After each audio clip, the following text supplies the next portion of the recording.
Wife and హస్బెండ్ని మనము పరీక్ష చేసినప్పుడు ఎప్పుడైతే ప్రెగ్నెన్సీ గురించి ప్లాన్ చేసుకునే కపుల్స్కి, సో వైఫ్కి వచ్చేసరికి ఫిమేల్ పార్ట్నర్కి మనం చేసే బేసిక్ టెస్ట్లో ఒకటి ఏంటంటే వారి యొక్క బ్లడ్ టెస్ట్, అదే ఏఎంహెచ్ లెవెల్స్ అనమాట.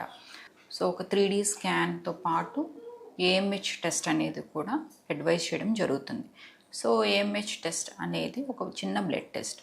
సో అది ఏ రోజైనా ఎప్పుడైనా ఇవ్వచ్చు, వాళ్ళ యొక్క సైకిల్తో సంబంధం లేదనమాట. మీ యొక్క ఎగ్ రిజర్వ్ ఉంది ఎలా ఉంది, అలాగే మీ ఫర్టిలిటీ స్కోర్ ఎంత అనేది మీకు తెలుసుకునే అవకాశం ఉంటుందన్నమాట. సో ఏఎంహెచ్ లెవెల్స్ సాధారణంగా న్యాచురల్గా కన్సీవ్ అవ్వాలన్నా లేదా చిన్న చిన్న ట్రీట్మెంట్స్ తోటి లెవెల్ 1 ట్రీట్మెంట్స్ తోటి కన్ఫర్మ్ అవ్వాలన్నా ఏఎంహెచ్ లెవెల్ 2 నుంచి బిట్వీన్ 6 అనమాట. 2 to 6 is the ideal range.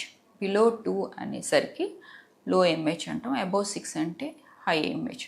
So above 6 or 5.5 above ఉంటే so they are more towards PCOD అనమాట.